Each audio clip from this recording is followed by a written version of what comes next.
Are you going to say something, Stefan? Yes, I just wanted to add that Philippa is a bitch, and I don't like her. I don't like her character. I wanted to kill her so hard in The Witcher 3. I see.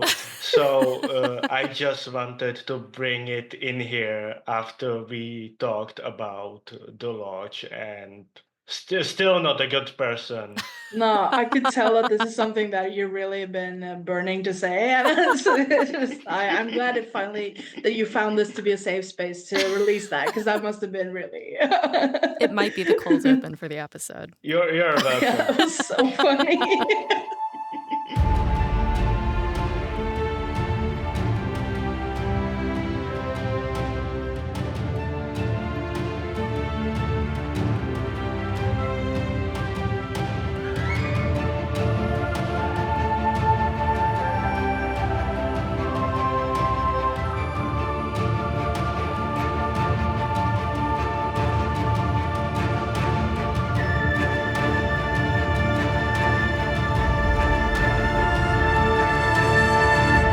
Guys, welcome to Breakfast in Beauclair, a global Witcher podcast. My name is Alyssa from Good Morn, and I'll be your host as you, I, and our international Hansa accompany Geralt of Rivia and his destiny, Cyrilla of Sintra, across the continent. Thank you so much for your patience as this episode is coming out, and happy holidays and a happy new year. This is going to be our last episode of 2024, and I hope that it has been a year of joy for you, or reflection, fulfillment, and I hope there's all great things to come for you in 2025. As a community, we've had the news and release of Andrzej Sapkowski's latest book, which has yet to be translated in other languages, but we're going to get there. And also a new game announcement for The Witcher 4. So if you're interested in discussing any of those things, be sure to drop into the Hansa Discord at bit.ly/the Hansa Discord if you want to nerd out with other friends around the world to talk about the new game or the new book. Thank you so much to our patrons and our producer-level patrons for supporting this season of Breakfast in Beauclair: Katie, the Redhead of Toussaint, Jacob B., Charlotte from Angry Glamouri, The Original Brooch, Libby, John of Rublia, Tom from Australia, Jill Kate the Tappy Witch, Ollie from Sweden, James Carson III, Miriam of Temeria, Softy, Lisa C., and Red Kite. If you'd like to learn more about supporting Breakfast in Beauclair, visit patreon.com/breakfastinbeauclair. As for this episode, Elisabeth from Norway and Štěpán from the Czech Republic call in for Andrzej Sapkowski's Baptism of Fire, Chapter 1, Part 2. Join us as we discuss the rhythm of Sapkowski's writing, translations and the application of foreign languages, wartime propaganda, the inclusion of Nilfgaard and the exclusion of men in the Lodge of Sorceresses, Dijkstra and Philippa's Mean Girl Sea Time, and See, Madam. Without further ado, let's get to our discussion of Andrzej Sapkowski's Baptism of Fire, Chapter 1, Part 2. Hey guys, welcome to Breakfast in Beauclair. My name is Alyssa, and today we're welcoming two members of our Hansa to the show. My first guest is a young disabled woman from a small town in Norway with a passion for social justice, history, and literature of all kinds. My second guest is a historian from the Czech Republic, who you may remember from his appearance on episode 81 of the podcast covering Chapter 5 of Time of Contempt. He currently lives in Prague, where he is pursuing his master's degree. Please welcome Elisabeth from Norway and Štěpán from the Czech Republic. Hello, guys. Hi. Hello. Hey, it is so lovely to have you both on.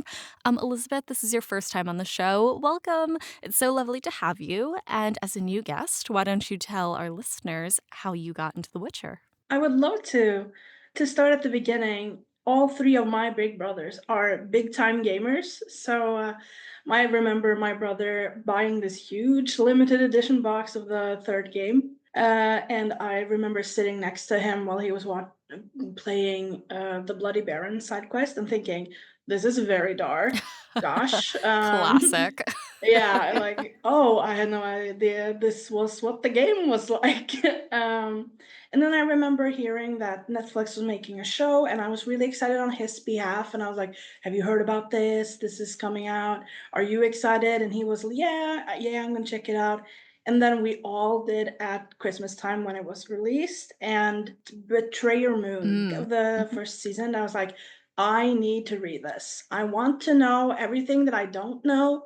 And I want to know how this is being described in words. Like, And there was also the moment when Geralt met his mother Mhm. and starts, confronting her about the brutality of the Witcher transformation. And I was like, I don't know how you got yellow eyes. I want to know how you got them. And I've been sold ever since I bought the first book, and it's just been integrated into my spiritual world ever since. I think about it all the time, and I enjoy the story so much, and it just keeps growing with me, and it provided me with support, and I've been able to reflect on some deep individual troubles with the help of The Witcher, where I was like, oh, this feeling that's being described here I can relate to. And so I guess that's why my bond feels so deep with this story. Yeah, that's really beautiful. I think one of the fantastic things about The Witcher is that Sapkowski explores so much across like the fabric of humanity, and there's so many experiences that he captures so beautifully in this series. And it's Yeah. lovely to hear that things have like captivated you so much and that it's been an important point of reflection for you. One question first. Have you finished the series yet? Yes. Okay. Yes. just want to double check before we get anywhere close Yeah. to any spoiler territory. And are there any scenes in particular up to Baptism of Fire that Yeah. has stood out to you and that really resonated with you? Well, yeah. I mean, the story, it starts out being about Geralt the Monster Slayer, who's really strong and can do all these cool things, and then it sort of matures into a more individual centered, like emotions, Mm. war, conflict, politics, everything. And up to Baptism of Fire, I would say just getting to know Ciri as a child and the warmth of her childhood in Kaer Morhen. And I remember reading Blood of Elves and thinking, like, this is such a warm depiction of childhood and girlhood, and that honestly I've just been so surprised at the social consciousness of the text. I didn't know what I was expecting, but it wasn't a chapter describing a period or women from like an admiring point of view, and the respect you get for everyone and their individual journeys. But I guess yeah, I've been really positively surprised Yeah. by the story so far.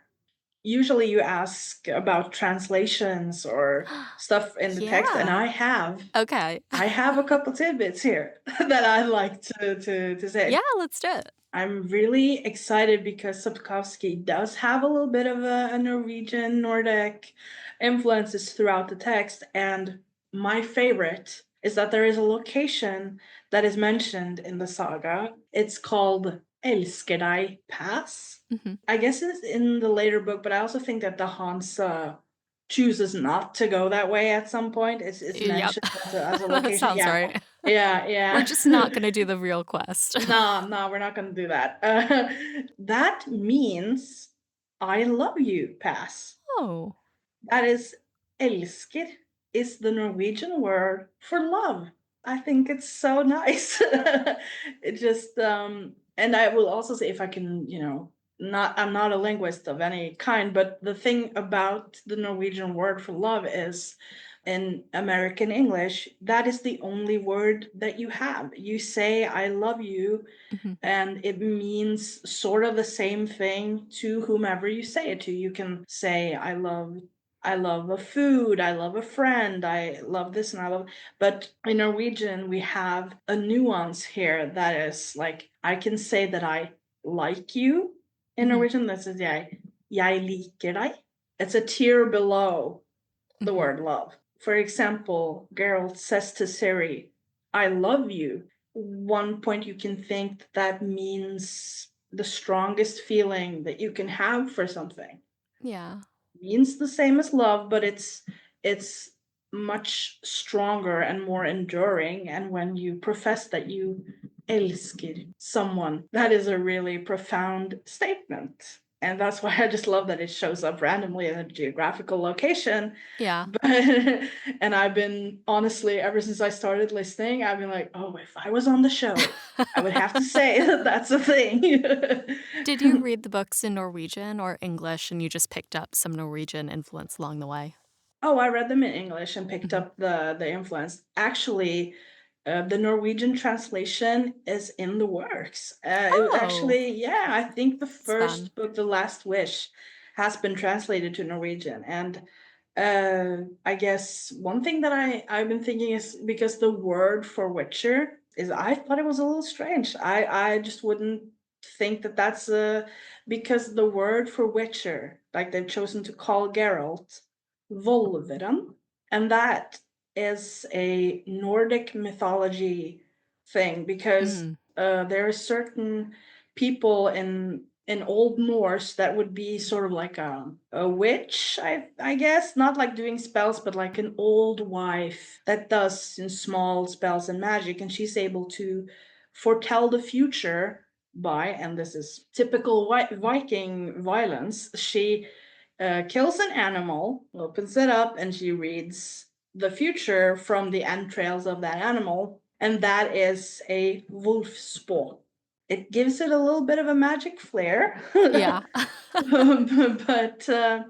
But other than that, I haven't read the Norwegian translations, but there are several things in the English text, like the Elsker deg pass is one, but there's also, I actually, if I remember correctly, there is a sentence in the short story with Essie Davon, a little sacrifice, where they talk about mermaid and someone says havfrue, which is the Norwegian word for mermaid, directly translated to, I guess, sea maiden. Would be like word for word, sea maiden or sea madam. Like when you say sea madam. yeah, it's like when you say frue, it's like a very polite way. It's like me saying miss. Yeah. You use the word miss. That is frue in Norwegian. So it's sea madam. Interesting. Just need a little monocle and a little pinky. Yeah, it's giving madam. Monocle. Yeah. Yeah. Very funny. Oh, well, thank you so much for sharing that with us. Yeah, we haven't had any Norwegian guests on yet. I believe you're the first. And yeah, that's what a fun thing to dive into. And I would just add one thing, that when you talked about Norwegian words coming up, I think that comes from Sapkowski's way of naming things, where he said that sometimes he just opens an atlas or a dictionary and he chooses a random word or a random name that he then uses for his story. In some of the later books, there is a horse that is named Chiquita. Yeah. And I remember when I read it, I was like, okay, Andrzej, we have to talk. We Like, gotta rein it in a little bit. yeah. You can be great with name, but Chiquita, really? Is that the thing that you chose to name that horse? It's a chaotic thing. Yeah, I hadn't heard that story before, but it tracks. Yeah. Like, oh yes, this makes a lot of sense. Štěpán, hello. Hello. How are you, dear? What's been up since the last time that you were on the show? Well, many things have happened, some good, some bad as it goes, but the main thing is that I'm now working within the Historical Institute of the Academy of Sciences of the Czech Republic, so that's Yay, nice. Congratulations. That's Thank you. incredible. What kind of work are you doing, if you can talk about it?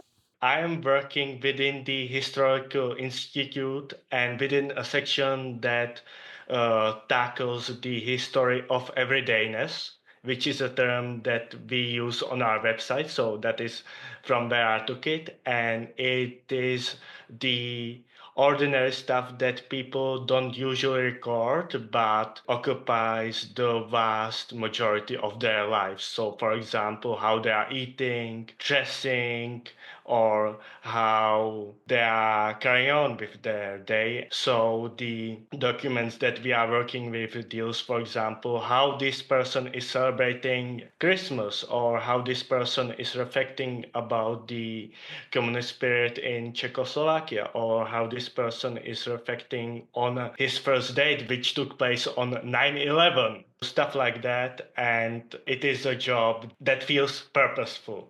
Yeah. It's always such a pleasure catching up with you, Štěpán, and I'm so excited to just continue to hear about the work that you're doing, the progress that you're making in your career. It's just wonderful to see. So today we'll continue our discussion of Andrzej Sapkowski's Baptism of Fire with Chapter 1, Part 2, in which Milva tends to Geralt, Dijkstra regroups after Thanedd, sorceresses draw alliances across the continent, and the rats show off their new member, Falka. Here's a quick synopsis from future Alyssa. In Chapter 1 of Baptism of Fire, Milva hunts in Brokilon Forest, contemplating the recent events that have shaken the continent. A coup among the mages has left the northern kingdoms reeling. King Vizimir of Redania is dead, Nilfgaard has begun an aggressive push north, and war wages across the land. As Geralt recovers under the care of the Dryads, Milva brings him grim news. Nilfgaard has crushed Lyria and Aedirn, Verdun and Temeria have struck deals with the Empire, Geralt's friends Codringer and Fen are dead, and several key figures are wanted, including Geralt and Ciri, who disappeared after the coup.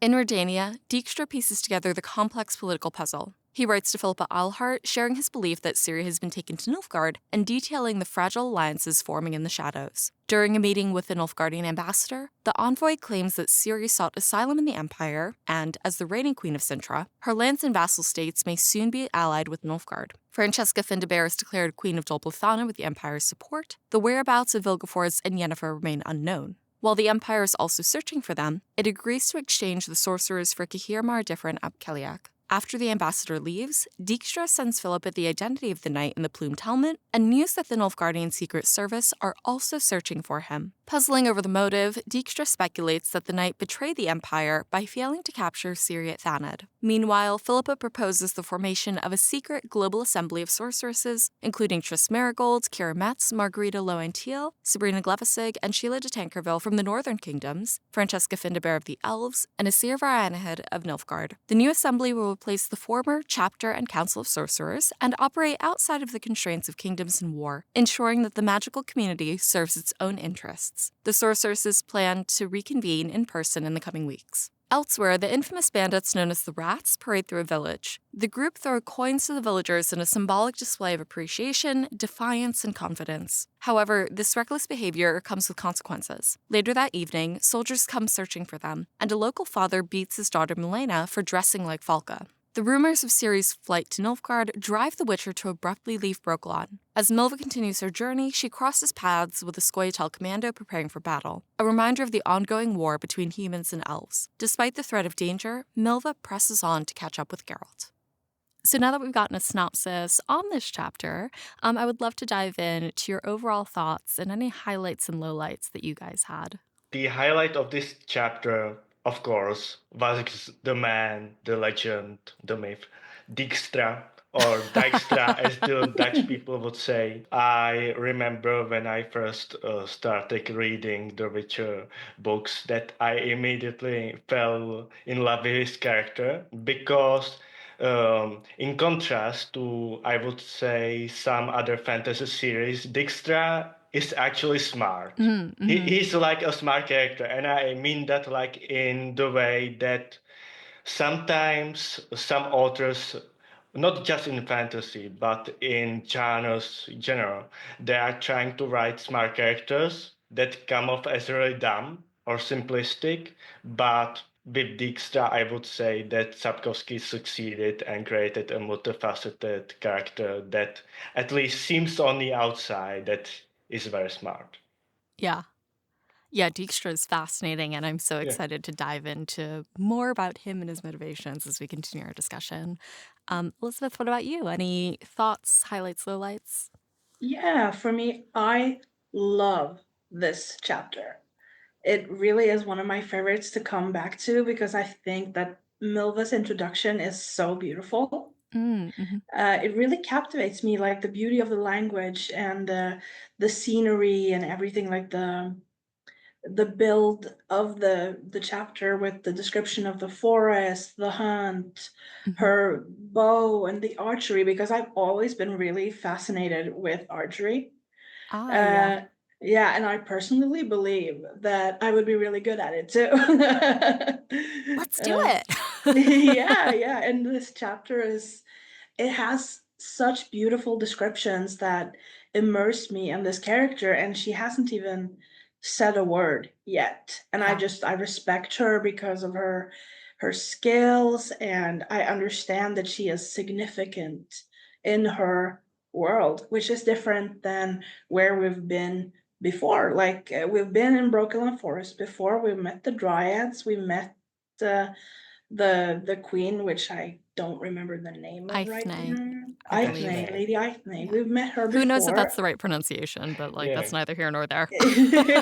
That's her. We've met her, and we realized that Brokilon is a very structured society, and the Dryads are a huge part of the world, and how they experience the continent is also very significant. And being Milva, who is not a Dryad but is an adopted child of the Dryads, and just getting to know her and her dialogues with Geralt, I really, really love it. We are recording this episode before the previous episode, so when I say I will, it's talking about the episode I have yet to record that you, the listener, have listened to 2 weeks ago. So just keep that in mind. So I will talk, or I have talked about how captivating I find this chapter in Milva's introduction, and the way that the framing narrative really solidifies like her place and her purpose in the world and in relation to the characters that we already know. So I find that incredibly fascinating, and Sapkowski does that so well across the first chapters of every single book. Like you said, it's a beautiful introduction because we learn about this character in her solitude, which is a very unique way to be introduced to somebody. So that's a beautiful thing to pick out. And I think for me, like when it comes to, I think the topic of discussion here, I think I forgot like where all this stuff was. Like there's so much exposition that Sapkowski dumps at us here.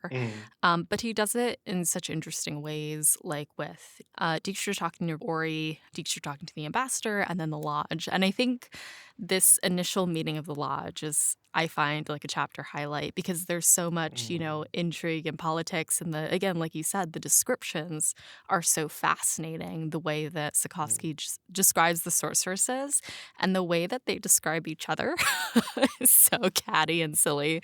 And it's fun. Like as stark and as serious as a lot of the content of this chapter is, there are so many wild scenarios that kind of happen over the course of this chapter that it makes for an incredibly engaging read. I will say that I agree with you. I read this chapter after a long time, and I will say that it surprised me also just how much stuff Sapkowski managed to put in it. I remembered that there was like the Milva introduction and the conversation between Dijkstra and the Nilfgaardian ambassador. But I, for example, completely forgot that the Lodge of Sorceresses was also part of this chapter. And it just so much groundwork covered.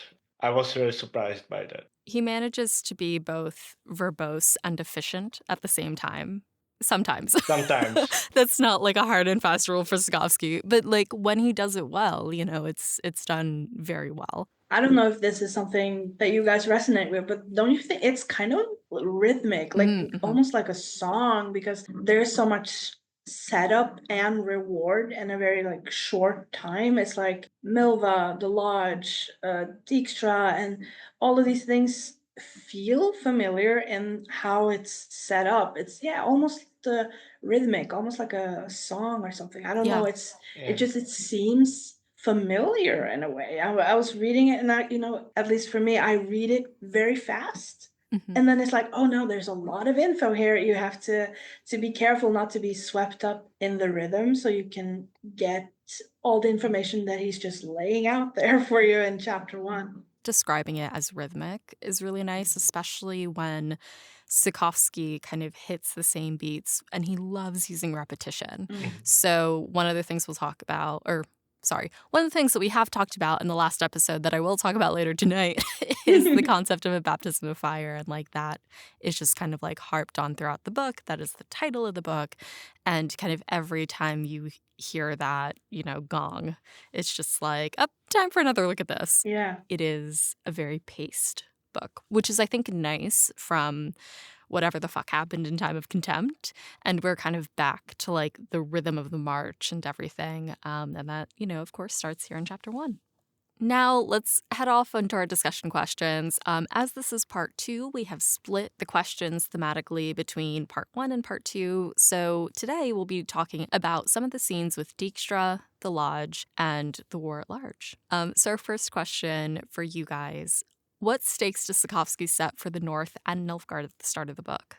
I think that the general vibe of this chapter is the calm before the storm, before the coming war, that you can see the negotiations and as you said, the consequences of Tannet Island. I will now use this opportunity to come back to something that I forgot to say when I was on this podcast last time, which was a year ago. In this chapter, when Dijkstra is talking to Oreruven about how they ask the various banks to finance their war effort. That is very interesting to me, and that is the topic of military logistics. I appreciate that in the Witcher series, in comparison to many other fantasy series, Sapkowski actually uses his economic backgrounds and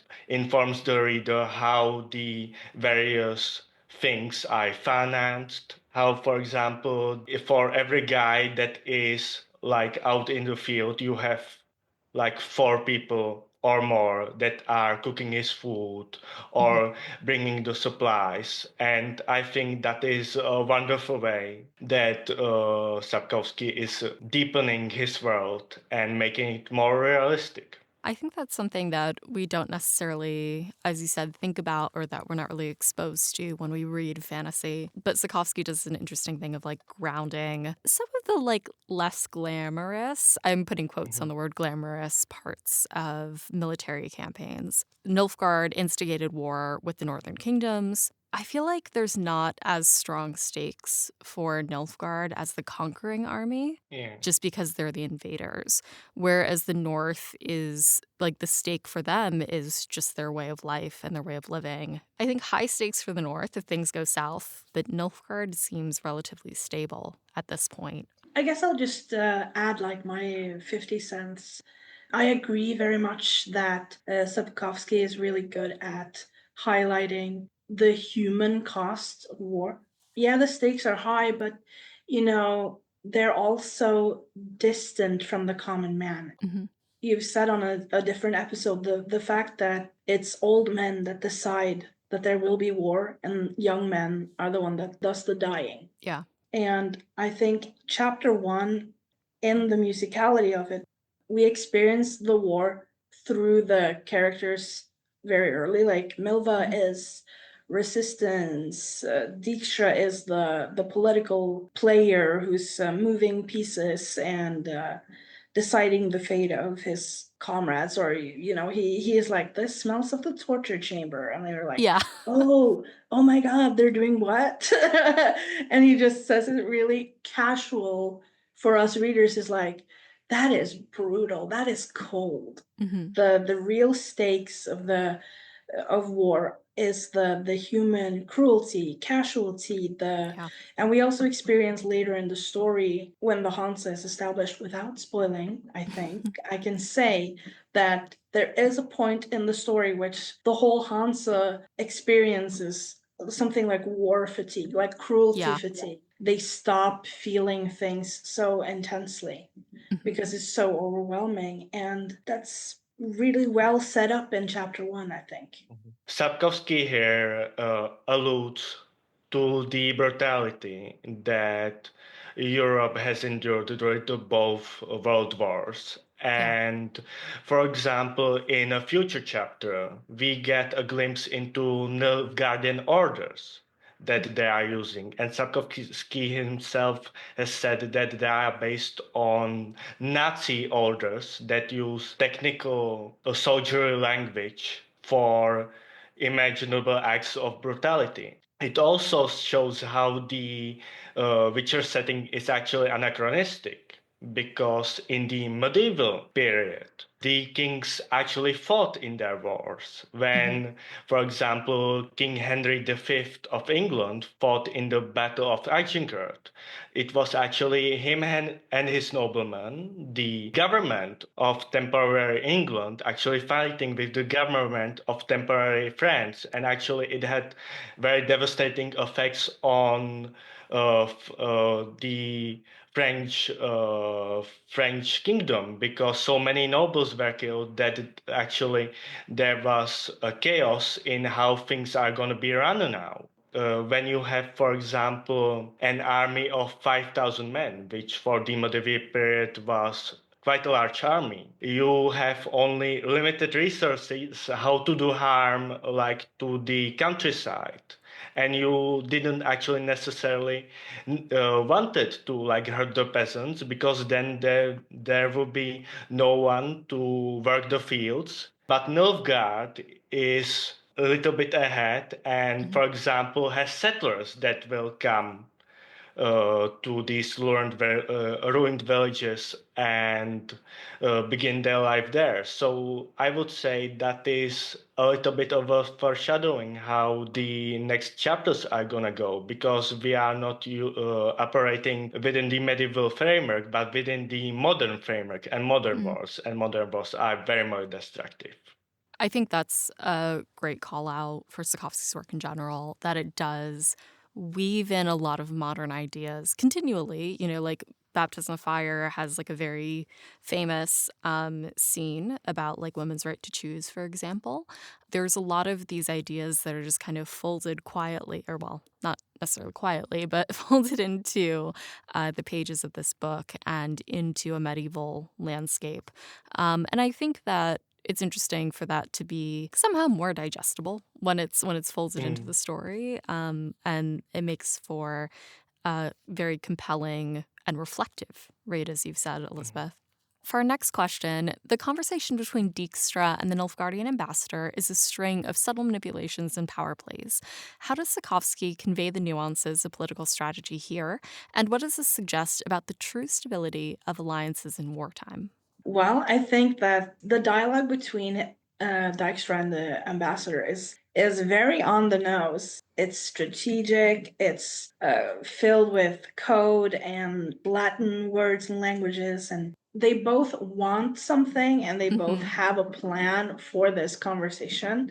And it's, who's really winning here? Yeah. For me, it's like I've listened to the conversation, and the first thing that struck me is, one, as a reader, the humor of something that's not really funny. It seems humorous because it's kind of lighthearted in a way. Yeah. And it's not until a little later in the conversation that you understand that this is a dangerous game. Yes. It's kind of lighthearted, and like it feels like politicking 101. Like they want to show enough of their cards to get the information that they want, but they don't want to reveal too much that will put them in the wrong position, them or their kingdoms in the wrong position.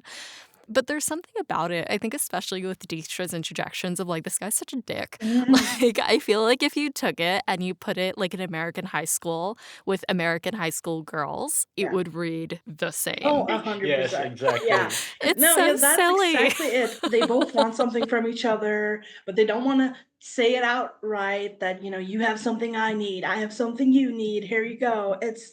It's not until you maybe read it a couple of times and you get like, oh, if you read the books back to back, I guess there is some time here. There's like, oh, is that what happened to Vatier de Rio's Secret Service that was really active in the time of contempt? Dijkstra and the ambassador exchange all this information, and at the end, Dijkstra's like, I don't think I can help you, and then turns around and basically like texts Philippa, and it's like, bitch, you want to know what I just heard? Like, I got the hot fucking gas. And it's oh my God.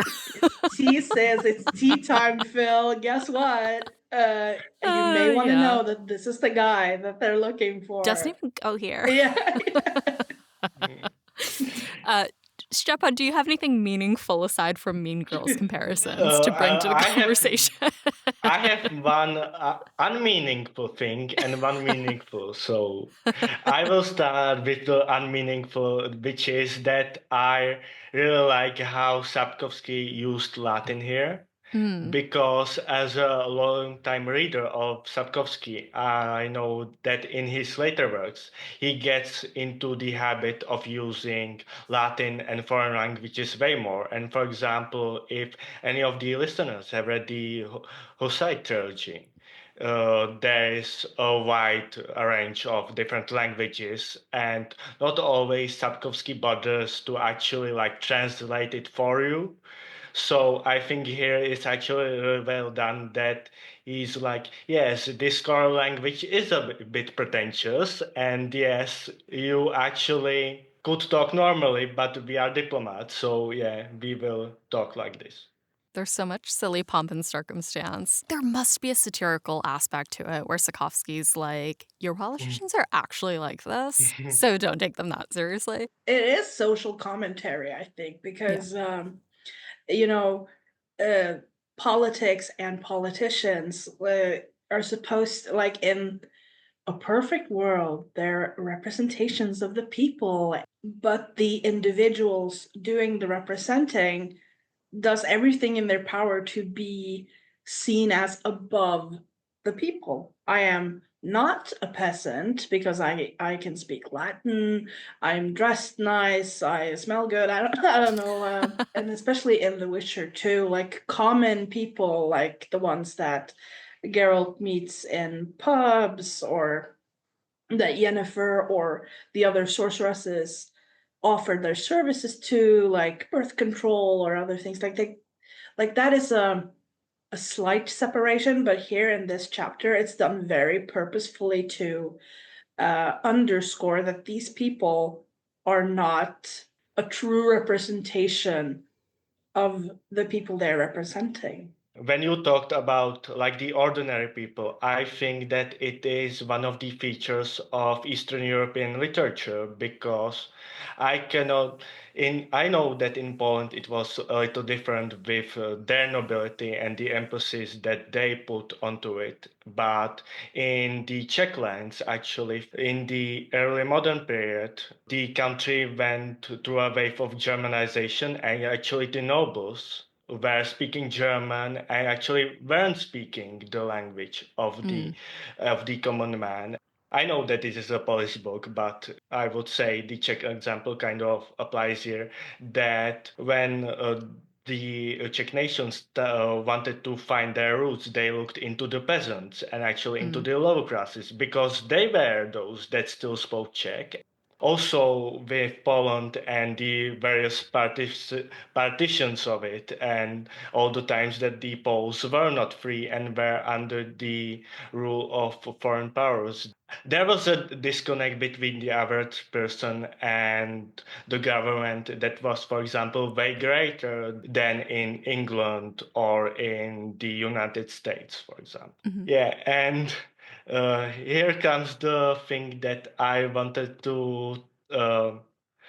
Yeah, I need to drink on this for Okay. it to make sense. Of course, have a sip.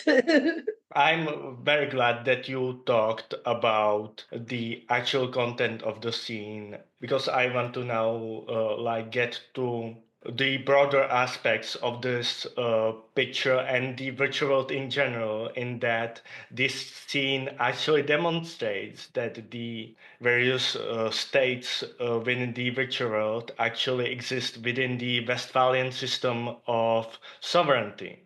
To try to be simple and brief and not to anger any political scientist that may be listening means that the states themselves are actual entities that have clear borders and have clear laws, because in the pre-modern times it was actually the figure of the ruler that was the most important, and of the dynasty.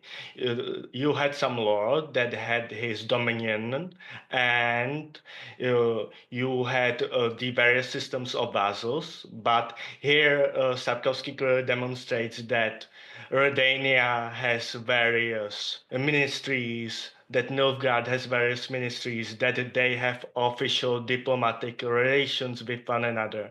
And that I find very interesting, that it is another one of the modern aspects that Sapkowski brings into this world, that the reader may not even realize, but it's there and it's part of the mosaic, that the states in the Witcher world are actual states as we know them today. Did that make sense? Yeah, Yes, yeah, it it's did. perfect. Okay. Yeah, and thank you for sharing that as well. And as we continue on with our conversation, our next question, the ambassador implies that Ciri willingly sought asylum in Nilfgaard after Thanedd. How do we interpret this quote-unquote truth presented by Nilfgaard, and what is propaganda's role in shaping the narrative of the war? Propaganda is a huge part in perpetrating war. It consists of different parts. It's not just soldiers on the battlefield, but it is the social ramifications, people on each side, how they interact with each other, the stories they tell about the conflict, how they view each other. And because you were asking about how propaganda is influential in this chapter, and it starts like this is a very subtle thing that Dijkstra 100% heard every word of. Like, I can't believe you just said that to me. Does he really think that I buy that? It's simply not true. Dijkstra was there. This guy was not there. Yeah. So he knows that's not true. He doesn't say anything about it. I'm just saying that he must think that that is wild. It also sustains the conflict because there aren't battles on every field. There's battles that are miles away for some people, but the war is still very much a part of their daily lives because stories of the actual battles, the demonization of the other. You talked about everything that I wanted to bring up as well. I think when you look at both historical examples of designed propaganda through like the wars and things like that, if you look at modern propaganda, which is on social media, it's everywhere. I think often the themes are nationalism and othering. And it's trying to, get people to, even if you're at home, I'm thinking of like the American kind of World War I and World War II propaganda. Like you can contribute to the cause by growing your own like freedom garden at home. But then there's also propaganda that specifically others different groups and tries to rile people up to violence and what have you. And that's something that, still, even if we don't have like traditional posters the way that they did in the 40s, we certainly see that in our media and our communications outlets today. But here in the actual text, we get a little bit, I think, of this in chapter 1, and we'll certainly see how this story of Ciri being in Nilfgaard grows and how it affects all of the characters and all the political actions that strategists take throughout the book. But the idea of, oh no, you have a northern princess who sought asylum with Nilfgaard. Therefore, if I have an alliance to that princess, I might be okay with Nilfgaard. And I think that's kind of the seed that is being planted here. Yeah, I agree totally. And Ciri herself at this point is introduced to us as propaganda in her own right because Nilfgaard relies on being able to sell that narrative that just being introduced here that oh no we didn't pursue her, we didn't steal her away, she came to us willingly because we are or were her best option, and if other countries or factions align with us, we're their best option as well. And her inheritance as a princess, the lands and the vassals that she is the rightful ruler of. In the world of The Witcher, that is an important thing. Like even Milva addresses, oh, she'll be my queen as well because I will hunt on her land. And I guess for some people that's incentive enough to trust Nilfgaard. Yes, it's how King Foltest himself has said in the third book that Nilfgaard with an Cintra princess on the throne is a neighbor and not an invader. Yeah. We can see also the shift from the beginning of the third book, where Nilfgaard was seen as this barbarian invading force that the North united against, and now it's much more nuanced. Yeah, it's almost as if like they're house trained now. They've gone from this very like, yeah, like you said, the barbaric invading force to your neighbor who wants to be friends and wants what's best for everyone. I think the propaganda also cuts at the differences in value between Nilfgaard and the North, and I think we'll certainly see that when we talk about the Lodge, which we will do Yes. so now. Yes. So, in our next question, Philippa's inclusion of Nilfgaard and Elven representatives to the Lodge speaks to her vision of magical unity. How does this reflect the broader themes of unity and division within the series? And do you think this inclusivity is realistic, given the war and given the politics involved, or is it idealistic? The coexistence, or as history has shown us, is always possible. But in context of the Lodge, I think that Philippa is trying here to actually secure her place in case the current world order won't last. And Philippa herself says that they are here to guide the humanity even further that like the gaze of kings and emperors reach, and to be like the guiding force for the world, which also includes the elder races and no guardians. And so I think that she views in that a way to make the lodge live on longer. Yeah. Yeah, I agree. I don't think being idealistic and being realistic here is an exclusive thing. I Mhm. really think that that is one of the smartest moves of the lodge, is making the entrance to the lodge is as wide as it possibly can be. They have to include the elves and the Nilfgaardians, because in doing that they prove that they are beyond the active conflicts. Mhm. Like, this isn't what Mhm. this is about. When you enter here, you are a sorceress. Like, you are above these distinctions that exist in the larger world, because we have a mission. I think the answer is yes, both. Yeah. Philippa, I believe we learned in Time of Contempt, is one of the oldest sorceresses on the continent. Like, she's, I believe, about 400 years old.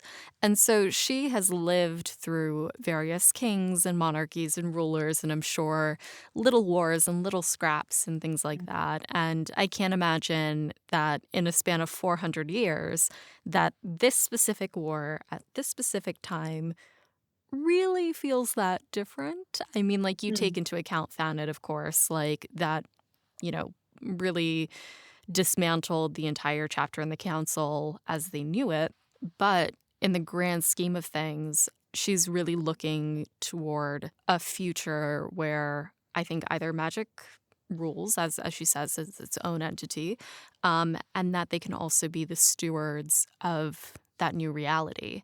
And I do think it is smart to include the elves and also Nilfgaardian sorceresses. Like, when you look at scientific advancement, for example, there is that math is math, art is art, without barriers of language and things like that. And I think that there is an element of that here, where you have elves who were the original owners and users of magic, as we heard in like previous books. So I feel like to have that without like the historical bearers of magic feels like a lost opportunity, right? Like, can you continue to advance the culture of magic without some of that?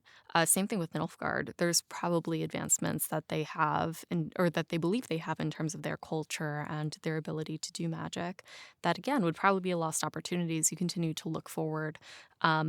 And if you have people who are scholarly in this group, especially, they can continue to advance magic together. Is it idealistic? I don't think so. Is it realistic? I don't know, because like you see that some of the sorceresses get at each other's throats based on the exact politics that are happening at this moment in time. But I think the vision is there. Yes, and on the practical side, I would say that also inviting two sources from the entire Nilfgaard and LV sources that they already know is way easier. They do it in the context of entire nations. Yeah, it does feel very like Northern Kingdom centric, of just like, we're going to have people from all around our continent, and you have two people from your entire continent. Like, But I mean, yeah. those are Nilfgaardians. They deserve it. Yeah, apparently. Yes. And I also think that it is interesting how the differences between the Northern Kingdoms and Nilfgaard within the sorceresses themselves, that you have these beautiful Northern sorceresses and then you have these Nilfgaardian sorceresses that to their eyes are bland, unappealing, not as powerful, and Yeah. so they want to put them higher on their level, which is a nice parallel to Nilfgaard, who wants to put the Northern Kingdoms to their level. Yeah, it's interesting to see how each country and each side believes they're superior to the other.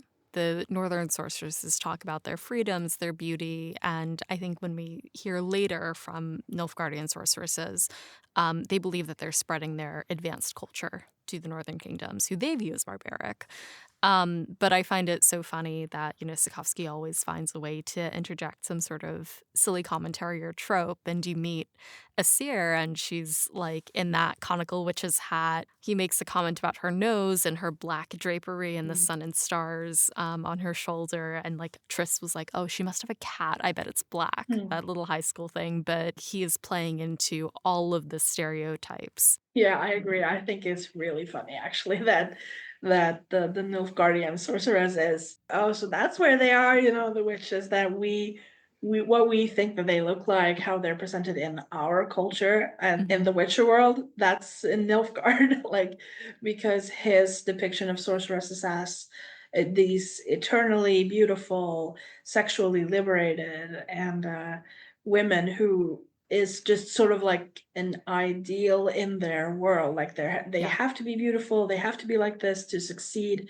in their field. And then he just plops in that, oh, by the way, if you were missing the conical hats and black cats, they are in Nilfgaard.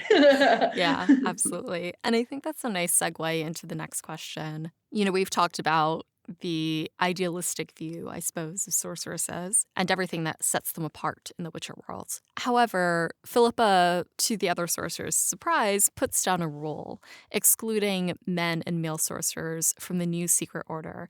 And the reasons for doing so are often historically used by men to exclude women from positions of power. So in the actual text, you'll hear things like, this makes sense. Men are psychologically unstable, too prone to emotions, not to be relied on in moments of crisis. And then it kind of continues saying, with another sorceress chipping in, magic requires patience, delicacy, intelligence, prudence, and perseverance, not to mention the humble but calm endurance of defeat and failure. Ambition is the undoing of men. They always want what they know to be impossible and unattainable, and they are unaware of the attainable. And then it keeps going to say, magic is too important a matter to entrust its fate to men. All of that to say, it is something startling, I think, to read in the text. But what do you guys think Sapkowski achieves within both the plot and then also his commentary on our own worlds? That was a deep sigh from the token man in the room. Yes. Yes, these are hard questions, I will say. Yeah. Yeah, but I will try to answer it. I think that Sapkowski, with his usual wit, is doing a great job when he uses the actual sources to call out other sources that this is some chauvinistic thing, I believe is the term that he uses. And I found it especially funny when they talked about how men are emotional when just a page ago, Sabrina had a meltdown that she was to be on a council with a Nilfgaardian sorceresses. So already within that first meeting, she's actually, on the one hand, making a commentary on the state of the witcher world, but on the other hand, he's making a commentary about their entire creation, that they actually, I would say, are not in any way better than, for example, the previous magical institutions, and that there are flaws in their reasoning and their worldview. Yeah, so what I wrote here is that Sapkowski achieves highlighting the absurdity of sexism, Mhm. how archaic, how stupid, and mind-numbingly irritating it is, and that I think that here is also a good place to say that the oppressed becoming the oppressor is not the goal here. But I'll also say that I think it is humorous. I did have a little bit of a laugh because it's such on the nose commentary. And as a woman, I'm not used to being presented with this kind of narrative as even the possibility. So I have to say, I had a good laugh and I was enjoying myself on their behalf. And then when you sort of have to seriously reflect on it, it is disappointing. It is archaic. It's not what I want for these women. That's not what I want for the lodge, because if they are to succeed, they do have to rise above these things. It has a strong starting point, and right away we're brought back to the reality of the world, where it's oh no, this is not the way, this is not what we want.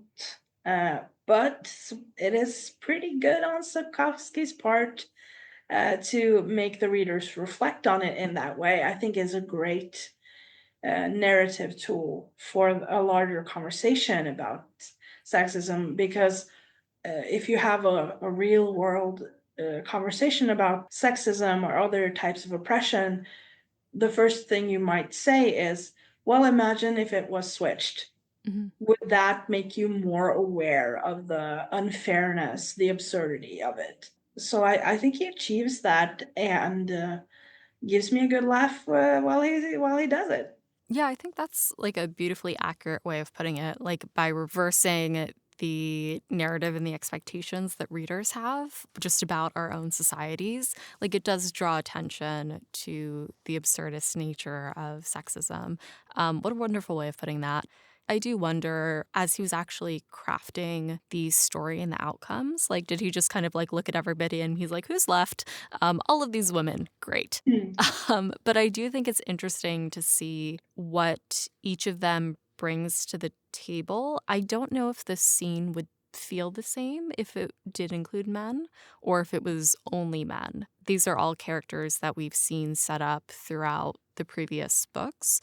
So I do think that there's a very nice payoff here in suddenly seeing them interact. That's one of the things that Sapkowski does well in his writing. And a question that I actually did ask him in person many years ago was like, when it comes to, I think, all of these unexpected people meeting, he does a really nice job of centering their goals and their purpose at any given time.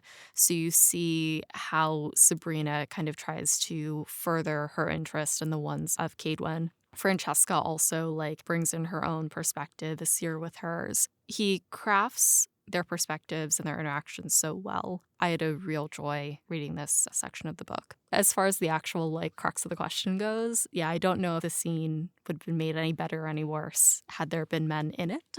No, But I do think it's a fascinating way to handle such a sensitive topic. yeah, me Yes, too. I will say that that is a very better answer that I have gave. So maybe I should have also pre-written these answers.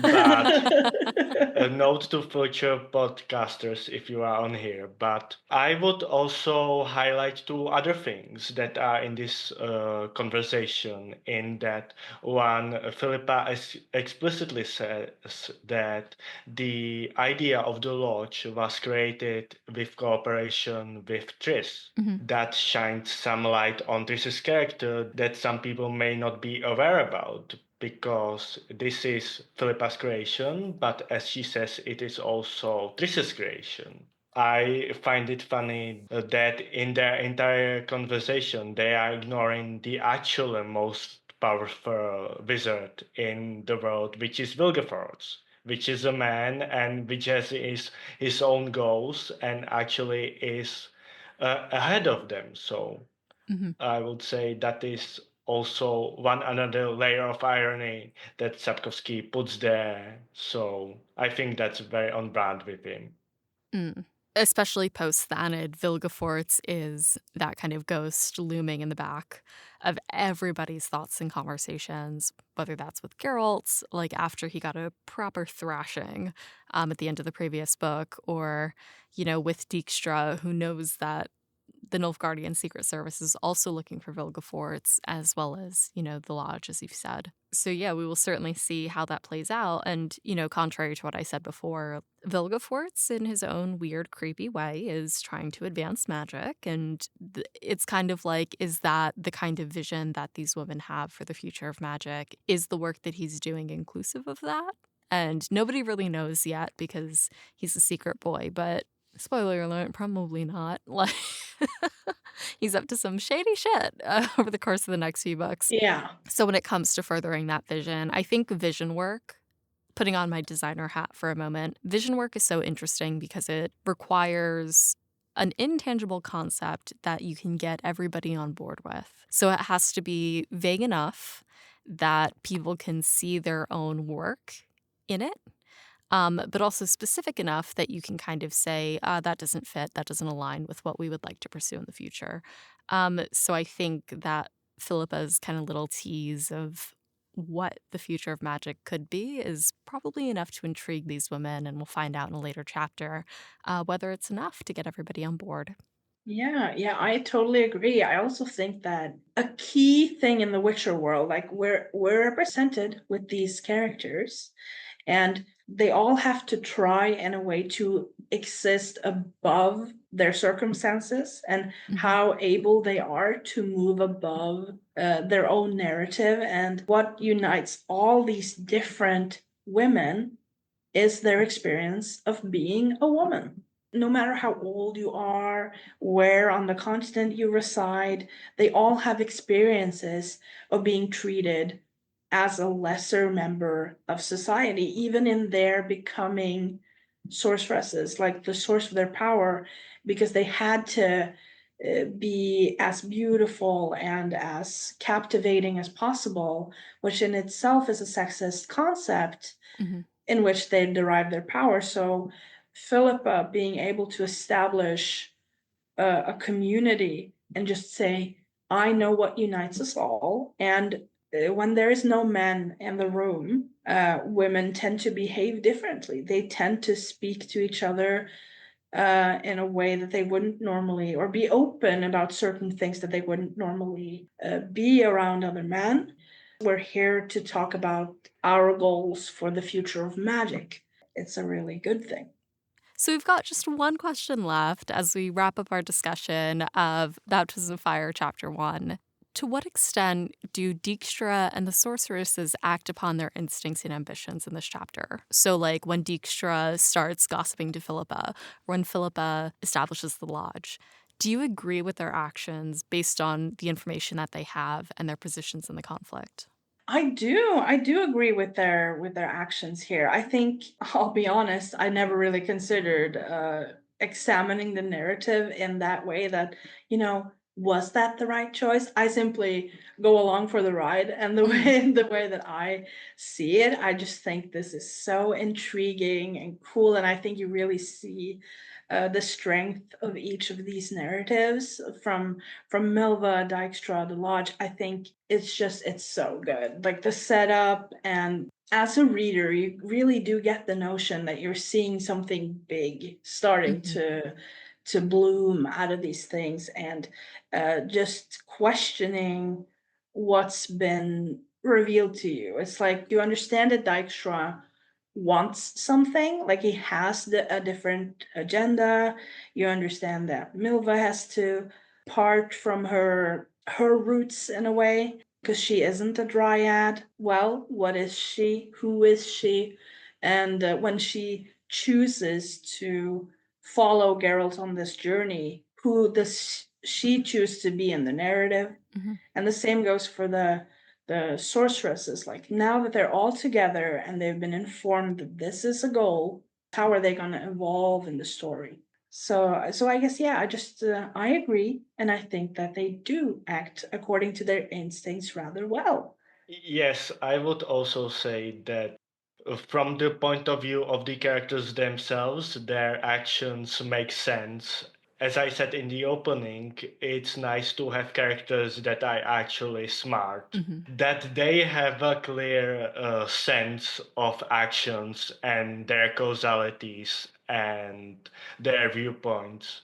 But on a personal level, I would say that, for example, the creation of the Lodge of Sorceresses was not a good idea for the Witch world, but that is a topic that takes us kind of elsewhere. Do you say you don't think it was a good idea for the Witcher world and that it wasn't a good literary tool for Sapkowski to use, or it wasn't good for the actual outcome of the continent? In the context of the actual world. Yeah. Yeah, Yeah. because I think the previous magical organizations that actually were comprised of both women and men were better for the wizarding community. That sounds like something from Harry Potter. For I the know. wizarding community as a whole were better. This world just doesn't need another shadowy organization that is trying to control the actors from behind the scenes. We can see here that Sapkowski is trying to evoke the old idea of the witches' covenant or the secret witches' cabals, because, for example, Philippa's castle, Monte Calvo, that in Italian means bold mountain, and that is an actual place in Poland on which historically there were rumors that witches are doing their sabbaths. That is a nice reference, but also it alludes to darker organizations than the chapter and councils, which was in the open and could be held accountable for their actions. That's not to say that the lodge won't get accountable for their actions, but that is Yeah. foreshadowing. Yeah. Yeah, absolutely. I think for me, it's interesting to see Dijkstra share all of this like intelligence and gossip with Philippa. And it's funny to see him kind of continually backtrack with Ori being like, "Dearest Philippa, my darling Philippa." And Ori's like, "No, I just changed it so it wasn't so intimate." And he's like, "Cool." But I think there's still a part of Dijkstra that does see Philippa as his partner and as his co-conspirator and representation for Redania.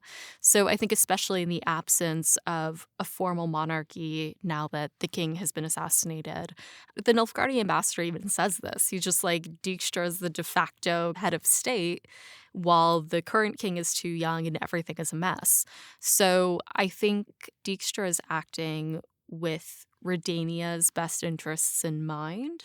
He doesn't really seem to have like personal aspirations, like not separate from Redania, unless that includes like getting revenge on the Witcher. So he's kind of seems to be acting in Redania's interest, at least in my opinion. That is actually brought up by a character in a later book that comments on Dijkstra's, in his view, lack of personal ambitions for the realm, and is one of the factors why that particular character finds him appealing and friendly. Friendly is an interesting way to describe Dijkstra. Yeah. The head of the Secret Service, as he's rifling through all these papers of death sentences. But I do think he's acting like on the instinct and the ambition of somebody who wants their kingdom's best interests in mind. On the flip side, Philippa, like if I'm thinking critically about it, it doesn't surprise me that she has her own ambitions outside of Redania. It surprises me that this is the time for her to act upon them. They're in the midst of like a continental war. She decides, maybe I'll just go do something else for a little bit. That's where I kind of go off to. I'm just like, right now? Like right now? But it does make sense for her character. And I do think it does become a very powerful mechanism to drive Sapkowski's plot forward. Like just the concept of the lodge and the women who were in it, and the way that it brings together so many different perspectives and interests on a very specific conflict. Like we're able to expedite the story very well because you're putting people in direct conflict with each other all in the same room. So I find that kind of fascinating from like a writing perspective. But as far as Philippa, like you said, Elisabeth, like we're just gonna go along with it. Like whether or not she's right, we'll see what happens. I guess I am an idealist, so I really want the lodge to work, but I think Štěpán really touches on something very, very important in that regard when we can talk about you can often have lofty aspirations and end up perpetuating what you initially wanted to prevent or to stop or work against. So I think that's one of the deeper themes of the story too. Yay! Beautiful. Woo! Yay! We did it. Beautiful. We did it. We did it. Nothing to be nervous about, Elisabeth? You know what? You were right. 10 minutes in, I felt like, oh, I'm relaxing now. I'm not distressed. This is going well. It was such a pleasure to be here. I've been so excited. My mom's been very excited. And, Oh, that's so sweet. Oh, But yeah, thank you guys so much. This is an absolute treat. You guys are my first recording of the season. So this is a lot of fun. It's nice to get back into it.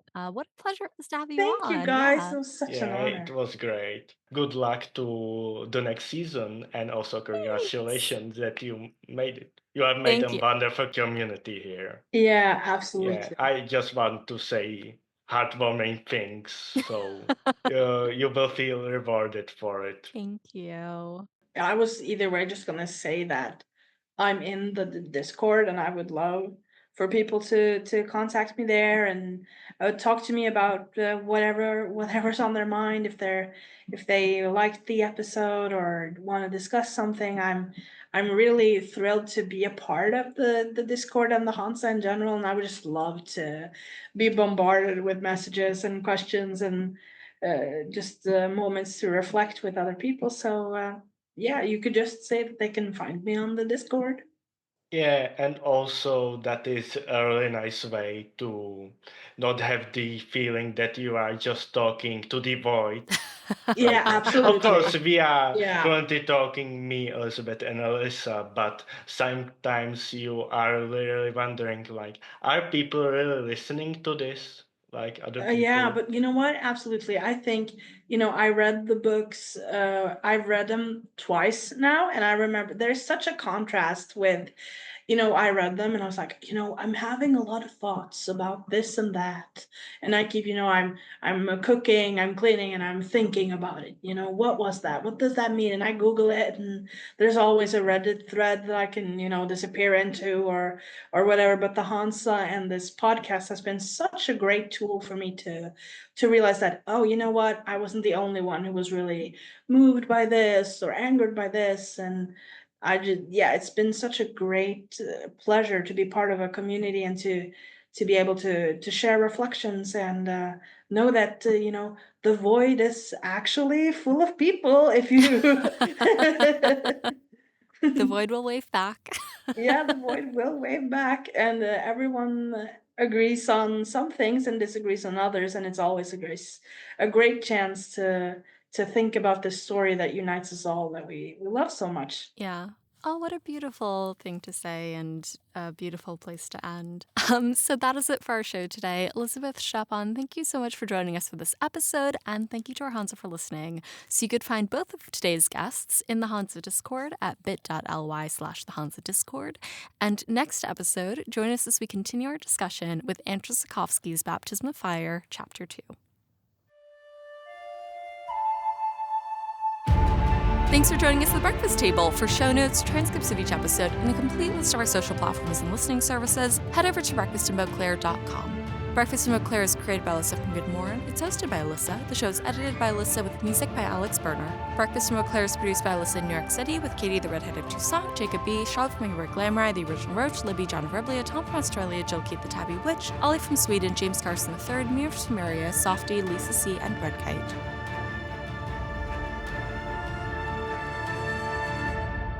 Special thanks to Elisabeth and Štěpán for joining us for this episode and our international Hansa for their support.